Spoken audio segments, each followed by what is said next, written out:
Good morning. My name is Ruth Hannon, and I'm a member of the Social Justice Committee, and the service this morning has been prepared by that committee. The reading is called The Task of the Religious Community by Mark Morrison Reed. The central task of the religious community is to unveil the bonds that bind each to all. There is a connectedness, a relationship discovered amid the particulars of our own lives and the lives of others. Once felt, it inspires us to act for justice. It is the church that assures us that we are not struggling for justice on our own, but as members of a larger community. The religious community is essential, for alone our vision is too narrow to see all that must be seen, and our strength too limited to do all that must be done. Together, our vision widens and our strength is renewed.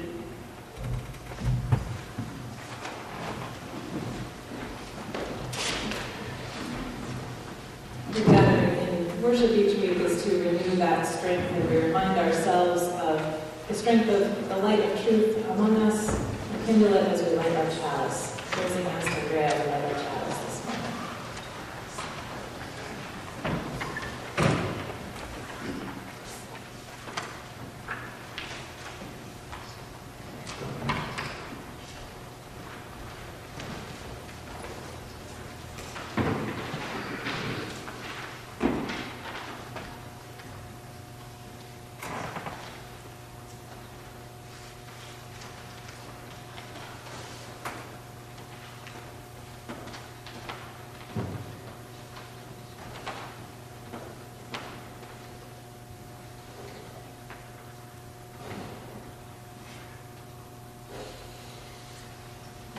We say together the words of affirmation printed in the order of worship.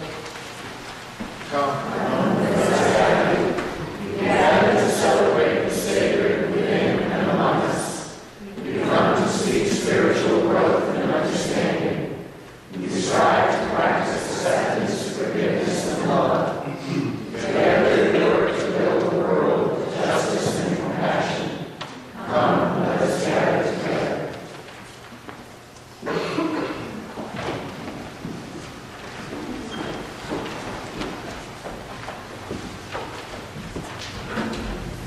Good morning. The Social Action Committee would like to welcome you to Justice Sunday. Our topic today is economic justice. I found a definition of economic justice on the internet.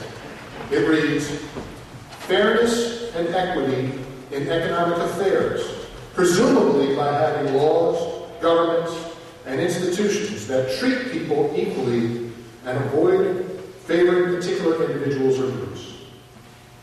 Well, that definition is very broad. Asking 100 people to elaborate on this definition, and you will be rewarded with 100 different answers. So maybe we need to be more specific about what we are asking ourselves. Another more specific term for how we view the fairness of our economy would be distributed justice. The internet definition of distributed justice is the rules in a culture that specify how the economic productivity of that culture is distributed among its members. It's a statement of values about what should be done. Now, I can't think of anything that's more appropriate to discuss in a UU church than a statement of values about what should be done. So let's start. So what would be our statement of values? Excuse me. Yes. May I help you? The question you are asking cannot be answered until you decide what kind of person you are. A small-minded person will think only of himself, but a broad-minded person looks at the world from a viewpoint of what is just and will work to help the poor. You see, if the small-minded rich folks get everything, the community will suffer, even the rich folks.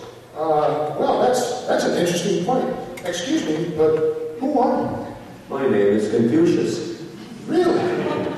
So are you saying that in ancient China, they believed that concentrations of wealth drove people in a community apart? Is that right? Quite correct. Okay. So one observation that we could put forward is that wealth causes a kind of separation from your community. I think that is clearly the case. If you take a bunch of family farms and cram them together into one big agribusiness monopoly, what do you get? Dead communities. God told me that you can build big and beautiful houses, but they won't be homes, and they will be inhabited by ghosts. Well, that certainly backs up Confucius. May I have your name? Isaiah. Okay. So this separation may not be the rich person's goal, and it doesn't necessarily address values or what should be done, does it? Well, I would like to give my 2 cents on what should be done. Great. And who are you? My name is Plato, and as you may know, I wrote a whole book on how to run a city or state. You may have heard about it. It's called The Republic. Anyway, my friends and I decided that you could make only so much money, for example, let's say $1 million a year. And if you make a whole lot more, like say $4 million, the other citizens may look poorly on you. Like Confucius said, if you don't start giving back a little, your neighbors may want to kick you out. My buddy, Thales, said it best. If there is neither excessive wealth nor immoderate poverty in a nation, then justice may be said to prevail. Well, thanks, Plato. We are looking to have justice prevail, so I guess old Thales seemed to have got it down to one simple sentence.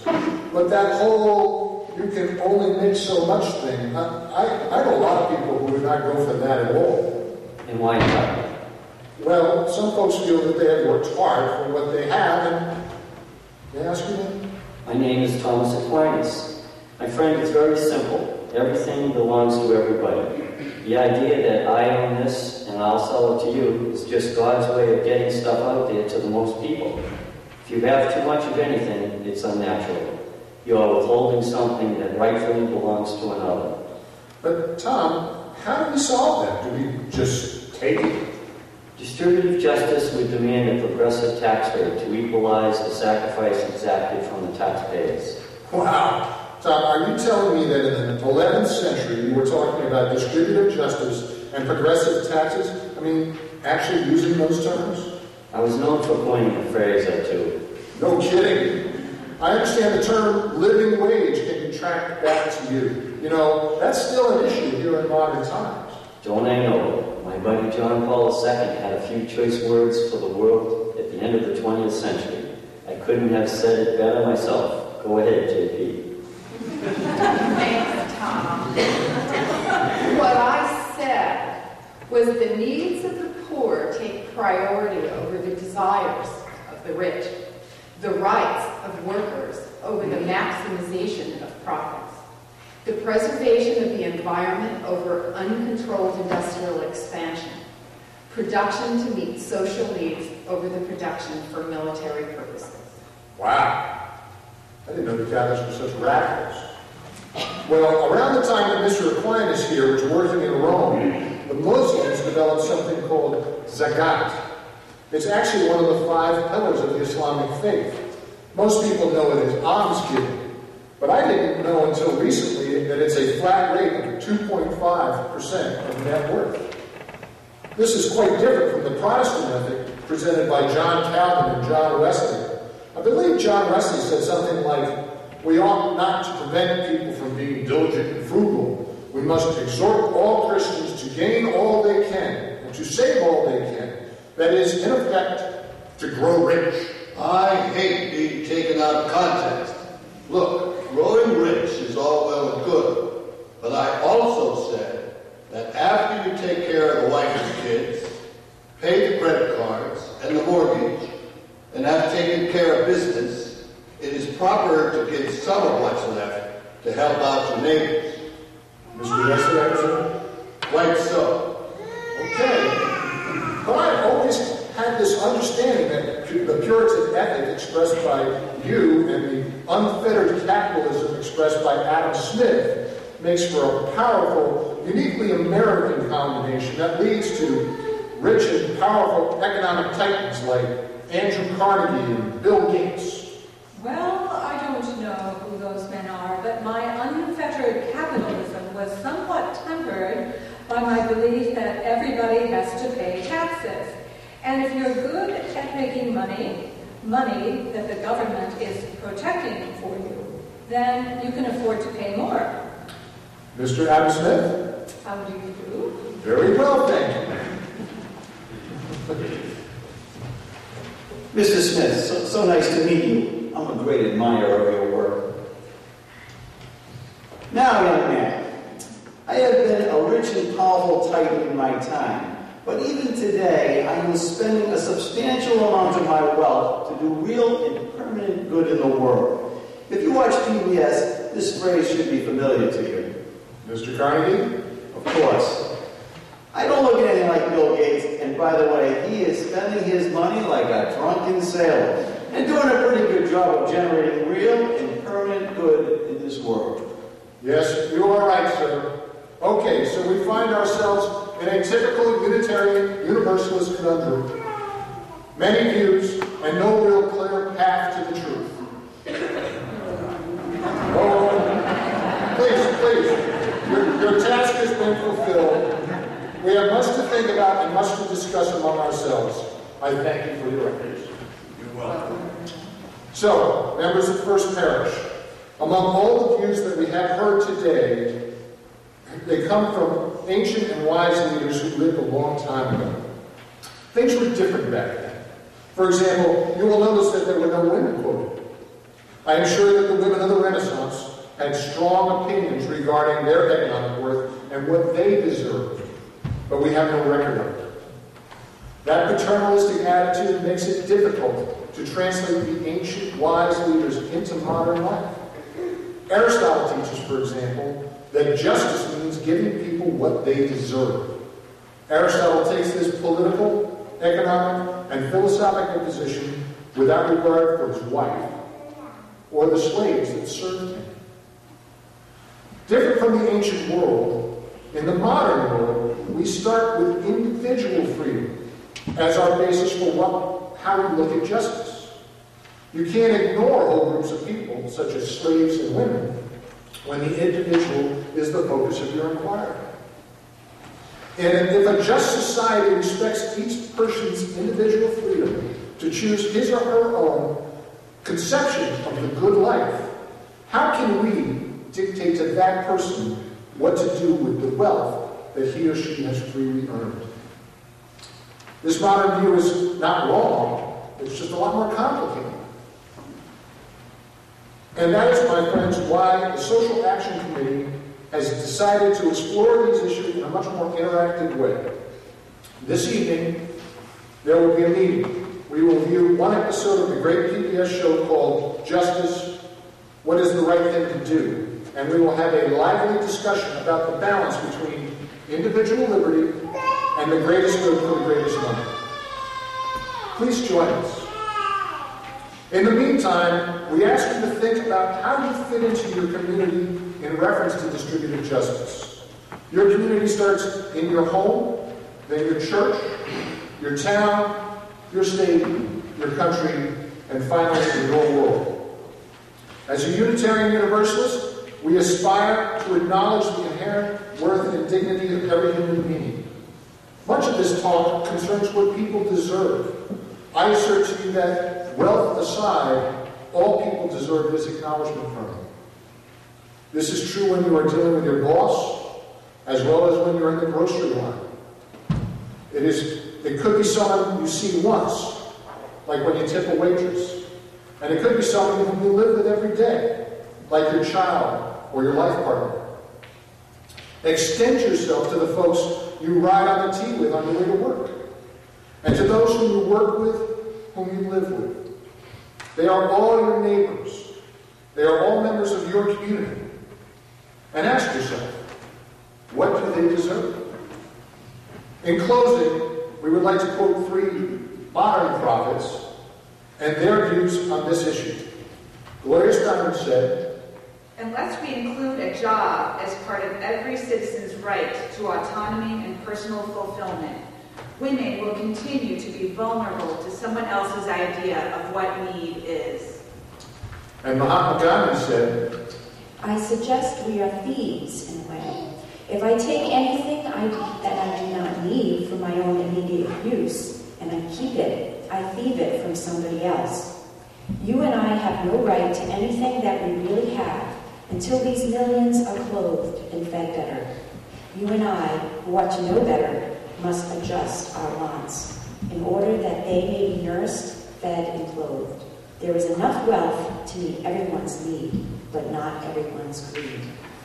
and finally, Martin Luther King said, "A true revolution of values will soon cause us to question the fairness and justice of many of our past and present policies.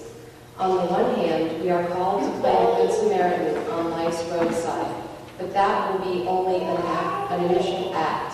One day, we must come to see that the whole Jericho Road must be transformed so that men and women will not be constantly beaten and robbed as they make their journey on life's highway. True compassion is more than flinging a coin to a beggar. It comes to see that an edifice which produces beggars needs restructuring." Thank you for your attention.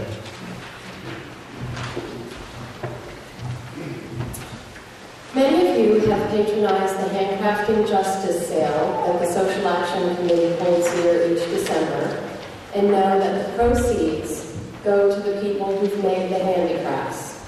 These people live in developing countries such as Kenya. The following profile is typical of the people you are helping when you patronize the Handcrafting Justice Sale. The Euphrasia Women's Center was founded in response to the needs of young teenage women living in slum areas in Nairobi, Kenya. Contrast life in Kenya to that here in the United States. Average life expectancy here is 78 years. There, it is 57 years. Here, just 12% of the population lives below the poverty line. In Kenya, 50% of the people do. Many of the young women helped by the Euphrasia Women's Center are orphans, with siblings and sometimes children who depend on them. The center provides them with skills training in beading, basket making, embroidery, and sewing, as well as some education classes and other support services. These opportunities allow them to support the most basic needs of their families and pay for the education of their younger siblings. One of the young women the center has helped is Felicitor Muniva, who writes, "I have always lived in the Kayaba slum in Nairobi. My friend Caroline just moved there. She is staying with an aunt because her family is sick and cannot feed her. I am 16 and Caroline is 15 years old. We have not been able to go to school because our families have no money for books or shoes. My brother killed himself because he could not face the poverty. Another brother ran away. So my friend Caroline is important to me. I hope she can stay in the slums so we can be friends. I know her aunt can't pay the rent, so I worry about being all alone. At first, we didn't go anywhere. We were ashamed at having only one piece of clothing. But now we go together to the Euphrasia Women's Center, where we learn to make jewelry, and they have school classes for us.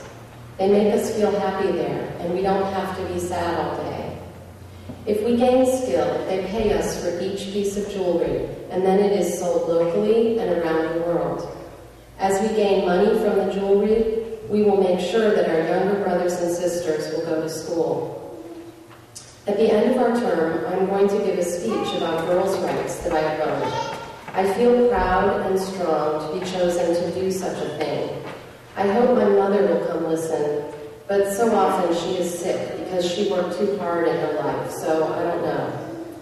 We learn a lot that we are now confident to speak about, to know about AIDS, to learn about not having babies too early, to not believe everything any boy says, to help each other not to be ashamed because we are so poor. I think when we talk about these things, we can start to change them. Well, I wish hundreds of blessings to each person who buys something from our center. It helps us a lot and makes us realize the big world can be small. I think about you so far away. I know you must have your problems too, but really, I can't imagine that anyone could be as poor as in these slums of ours here. I'm glad I'm writing to you because I would not want you to see me here. But someday things will be better, and then I hope you would come to visit. 2 weekends ago, I went with the youth group to a program called City Reach at St. Paul's Cathedral in Boston. On my way there, I thought it would just be another typical homeless shelter, where there are a bunch of homeless people we had to feed. Little did I know that this experience was going to affect me much more than I expected. We slept over Friday night and left Saturday afternoon. All Friday night, we helped set up for the homeless people who were coming for food and clothes the next day. There were about 6 other church youth groups there, and everyone brought a ton of food and clothes. We organized all the clothes by size and gender, and we prepared hundreds of sandwiches. Later that night, we had the staff of City Reach, who turned out to be all the homeless people, tell us their stories of how they became homeless. One by one, they got up and told their stories. The stories were extremely personal, and most were very upsetting to hear. After I finished hearing the stories, I didn't think of them as homeless guys anymore. I saw them as actual people. The next morning, we got up and finished getting ready to open the doors for all the homeless people to come in. 10 a.m., the doors finally opened, and hundreds of people started walking in. My first thought was, how can there be so many homeless people? Why isn't the government doing more to help them get off the streets and find jobs?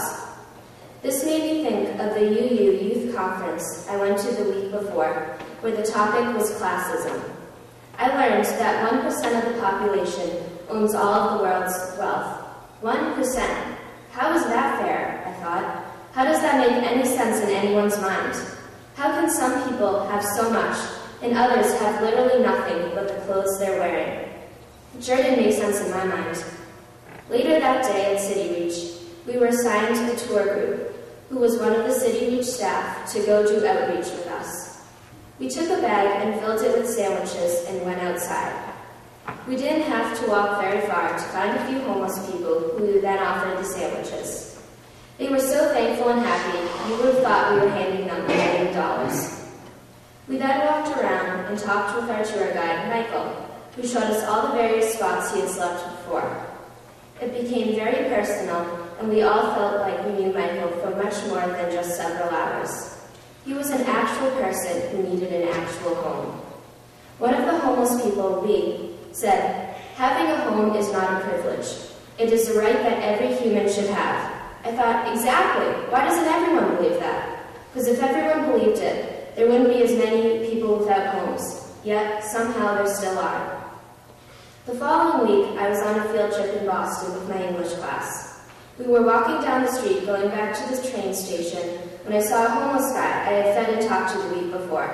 He had a big shopping cart full of old worn-out clothes and blankets. His shirt was ripped and he had a big beard. "I know that guy," I shouted. "That's Lee." My classmates all then proceeded to give me extremely dirty looks, and my English teacher told me to stop being funny and that I shouldn't talk to strangers. I wasn't talking to strangers. I actually did know him. I believe once people stop looking down upon homeless people and start seeing them as actual people, we will make progress.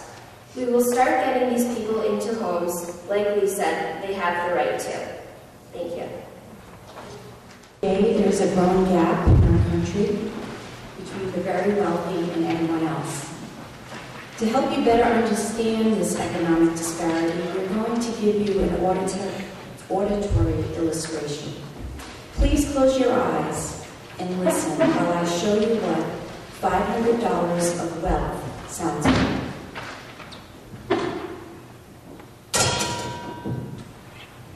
Now listen to what the net wealth of the poorest 50 million families in the U.S. sounds like.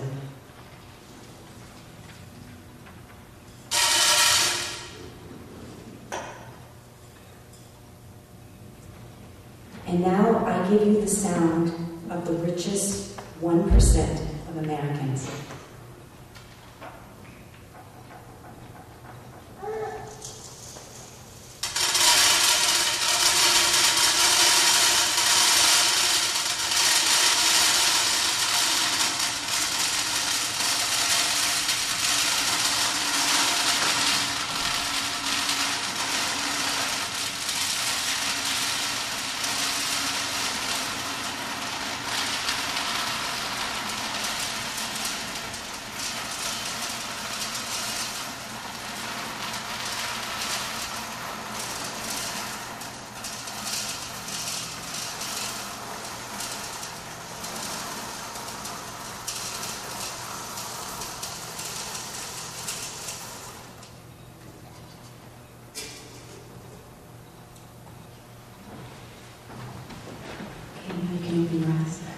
Among us are the poor, the weary, the sick, the oppressed, as well as the joyful, the light of heart, the brave, and the wealthy.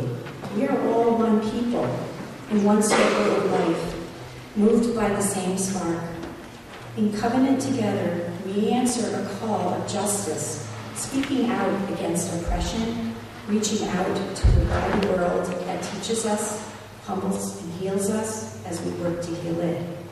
Our offering today will be given to the Standing on the Side of Love, a public advocacy campaign sponsored by the Unitarian Universalist Association that promotes equality for marginalized communities within the U.S. Through advocacy, public witness, and speaking out in solidarity with those whose lives are publicly demeaned, it seeks to harness love's power to stop oppression, exclusion, and violence based on identity. Grounded in the belief that all people deserve love and respect, this nationwide campaign is organizing people of faith to stand together and take action for social change and justice. The campaign is holding a rally today in Washington, D.C. to demand that Congress pass humane and equitable immigration reform this year. At Social Hour, following our service, we invite you to sign a postcard calling for this reform. Thousands of people worldwide become refugees or internally displaced persons after they leave their homes in search of jobs in the U.S., leading to conflict, violence, persecution, environmental degradation, and human suffering. Let us speak out with conviction against violence and injustice, and act with compassion and love. Let us go out into the world and change it, and bring the world into ourselves and be changed. Let us act now to radically change our society's values that place power in the acquisition of wealth above people's well-being. Let us turn away from fear and division and live out a theology that says love reigns above all. As we listen to the offertory anthem, let us walk a mile in our neighbor's shoes.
to be transformed into strength for this faith community, into comfort, food, and shelter for those in need, and may we be transformed by generosity.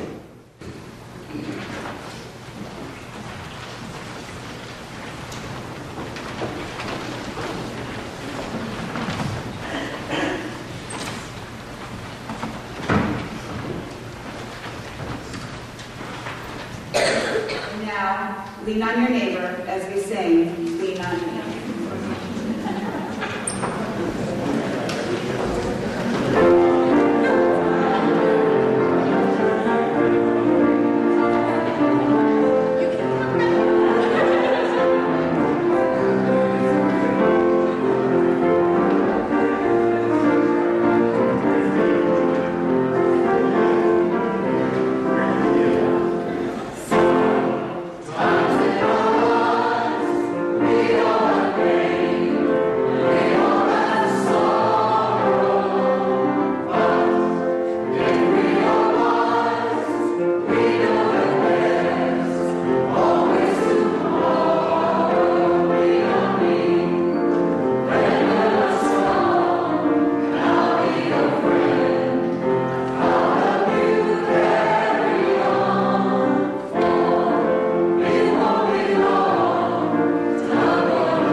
People say, what is the sense of our small effort? They cannot see that we must lay one brick at a time, take one step at a time. A pebble cast into a pond causes ripples that spread in all directions. Each one of our thoughts, words, and deeds are like that. No one has the right to sit down and feel hopeless.